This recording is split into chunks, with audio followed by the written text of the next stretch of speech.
Vi skal lave forsøg med gærceller og bevise hypotenosen, at gærceller kan optage glukose og anvende glukosen til respiration. Nå, vil du prøve at fortælle os lidt om, hvad det er for et forsøg? Ja, vi skal påvise, at gærceller kan lave respiration, og det gør vi ved, at vi tager et bæreglas, og der er vand i, og de seje, vi har lavet her, det er CO2-indikator. Det forbindes med en gummislange med et reagensglas. I reagensglasset er der vand, og stregene her repræsenterer glukose, og prikkerne repræsenterer gær. Vi ved godt, det ikke er sådan, det ser ud, fordi det bare er en væske til sammen, men sådan har vi valgt at tegne det. Ideen med det er, at gærcellerne skal lave respiration, så der kommer CO2.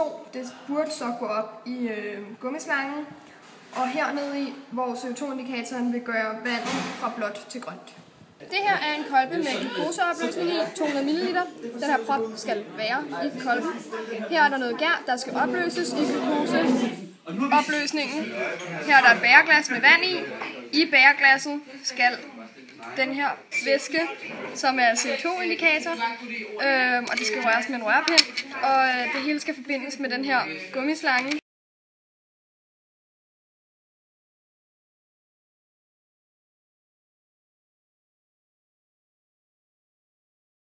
Du ligesom set, at du dannede en gas. Ja. Det CO2 gør, vi ved. Vand i, hvor bare normalt vand i.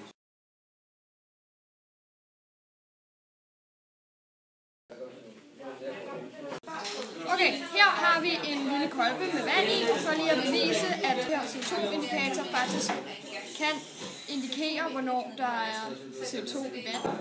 Så vil jeg lige lave en lille blanding og puste CO2 i det. Man kan se, at den ligner ret meget den der herovre, og nu puster jeg CO2 i.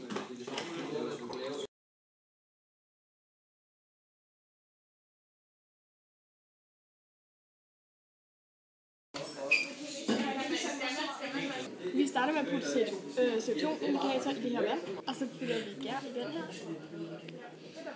Og så gør vi præcis ligesom før, med at putte en prop i den ene, og en slange, der forbinder de to.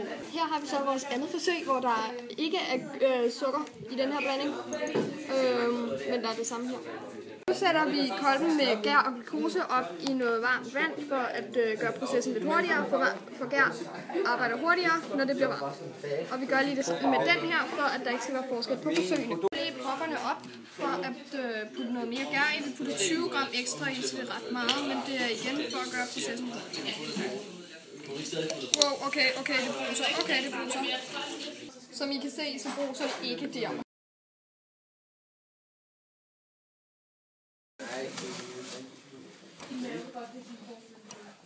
Okay, nu er der noget af det her væske fra, for så er det nemmere for gæren at ændre på indikatorens farve. Vi kan desværre ikke nå at lave forsøget færdigt, fordi det er meget tidskrævende forsøg, og vi har lavet vores forhold lidt forkerte.